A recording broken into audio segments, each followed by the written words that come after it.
Hello everyone, Jared Pettit here of Wendigo Audio, Arizona's unnaturally good audio engineering. And today we are here to honor the guitar gods with another quest for tone. Today I'm doing an experiment. Does anybody remember the BBE Sonic Maximizer? The one pedal in the early 2000s everyone had on their board, yet no one knew what it did. They just turned knobs and said it sounded awesome. Well, we're gonna test some shit on that. I actually used to use this with this head right here, Carbon V3, wonderful head, fantastic tones. And I used to use this with that. I never had a boost pedal, played tech death, so I needed tight low end, and this worked for me. I'm gonna try and experiment because it's been about 10 years since I've done that. I was shit for tone then, so let's see what we can get out of it now. The reason I wanna test this out with the Carbon V3 is this has two effects loops. One inline effects loop, the other is parallel. You can mix it, and that's what I did. I put this in the parallel effects loop, mixed it in just to taste, because this is a very mid-heavy amp, and for what I know, this pedal kinda phases out the mids a little. So let's fuck around and find out.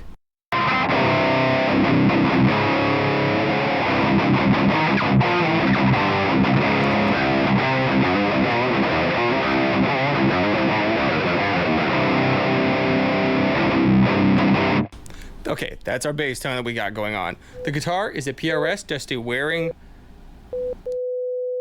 DWCE24 signature guitar. God, that was a fucking mouthful. Almost had an aneurysm there. Ugh. Dusty Waring Tomahawk pickups, Alnicos. Not nearly as shrill on the high end, a lot more mids. Into the Carbon V3. Well, Electric Eye Mud Killer first. Into the Carbon V3. That goes into my Randall Isolation 1x12 cabinet with an Eminence Swamp Thing, mic'd with an Austrian Audio OC818 and a PGA 181 condenser mics. It's going into my SSL Big 6. Have a little bit of a high shelf on that just to brighten it up a little bit, and we're good. So let's see what this fucker will do. First, I need to set the parallel effects loop to maximum. It's full mix, so it acts as an inline effects loop, and we'll see what it does and back it off from there and just have a ball.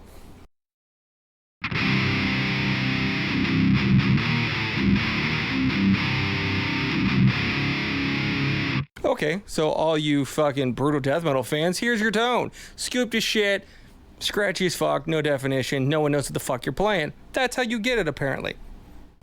Alright, let's turn these knobs down.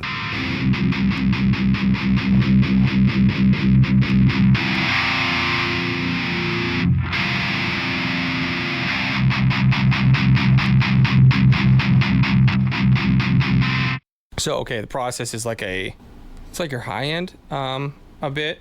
Almost sounds like a swollen pickle or an HM2 kind of thing. It seems to be adding gain. I don't know what the fuck that's about, but the mids are gone. Totally gone.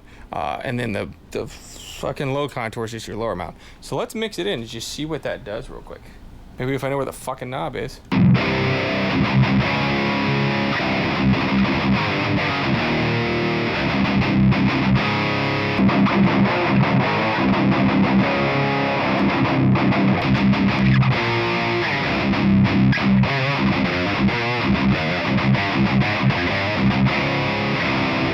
I'm actually going to turn the mid cut knob off on this, get the full mids, and see if that makes a difference.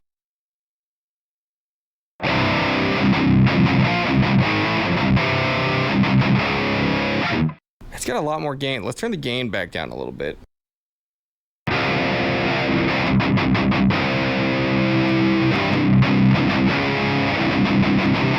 Sorry, I just turned to a lower gain channel here. We don't need ridiculous gain.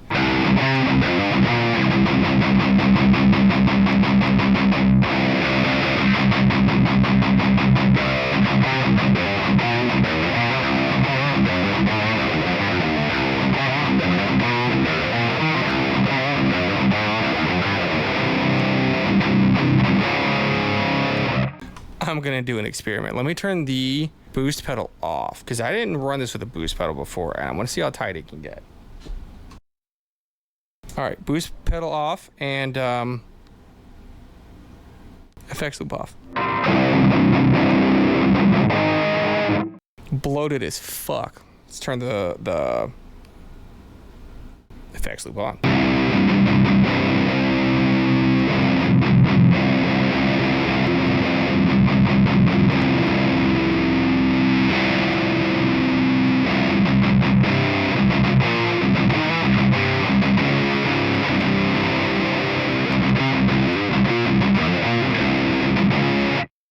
Doesn't do as much without the boost pedal, which is really weird. I have it blent in like all the way. So let's turn the boost pedal back on, see what we can get.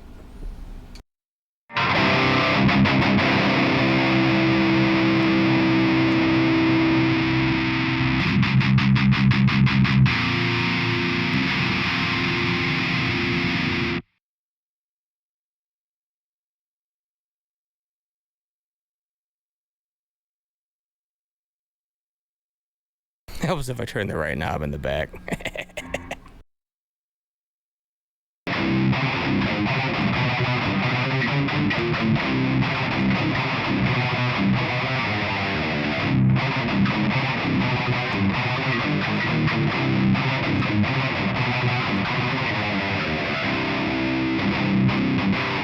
It's weird. It definitely compresses it a lot more. This is generally a very open amp, which is what I like about it. This compresses it quite a bit. It's cool because it's like blending two tones. Like when you're in the box, in a DAW, we'll say, a lot of times you'll have one guitar tone that's super scooped and another one that's a little bit more bloated in the mids, and you mix them together to get this really cool blend of things. And in this way, with this pedal, it's kind of doing that same thing within the amp itself, which is really interesting. I'm not mad at it. You know, people say this is shit and it sounds like shit. I'm not mad. I think this sounds fucking cool. It's kind of like this mid contour knob in and of itself. Like, let's compare real quick.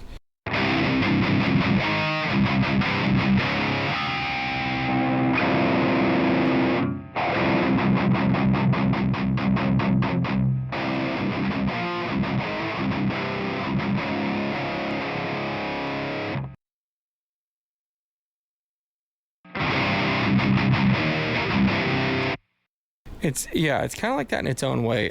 This mid-cut knob is a little bit different, and it loses volume. This loses a little volume too. Let me pull out the highs a little bit.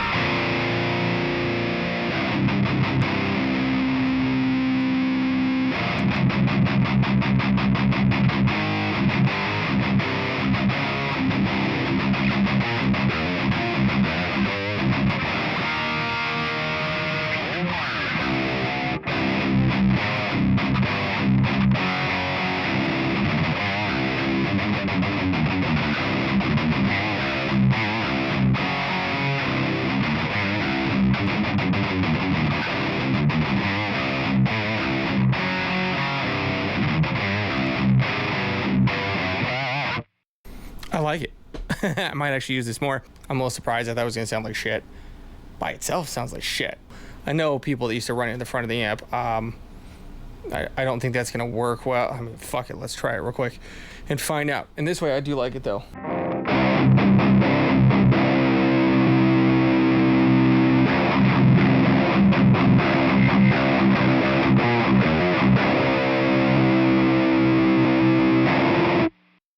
Little to no difference in the front of the amp.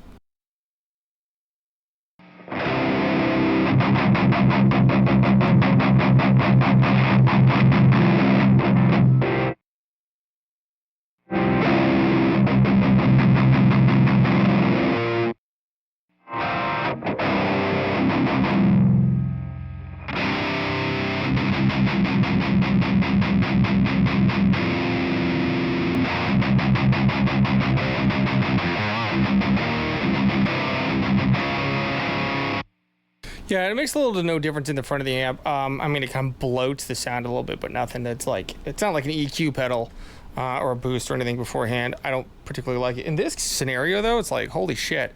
I'm surprised at how well this works. So if you have very mid-heavy amps, it could work there, but you do need one with a parallel effects loop. I do need to try this in my Mesa F50 because it has a parallel effects loop with a mix, and let's see at that point what it does to the mids. I'm not going to do that today because I just want to make this a quick video about this little pedal. Honestly, it's pretty cool. I think I'm probably going to use this a bit more in mixes and just see what I can get with it and experiment. That's why we experiment. You know, we pray to the guitar gods with another tone chase, and I think it came out rather successful. What do you think? Give me your thoughts. Have you used one of these? If so, have you liked it? Have you had any success with it? Tell me what you used it with. I'm interested to know. If you like this video, please like and subscribe. I want to do more of these, and I need your support to help do that. So let's push this. Let's get these tone chasing adventures out to the world. So yeah, anyway, I'll play a few more riffs and then we'll get out of here.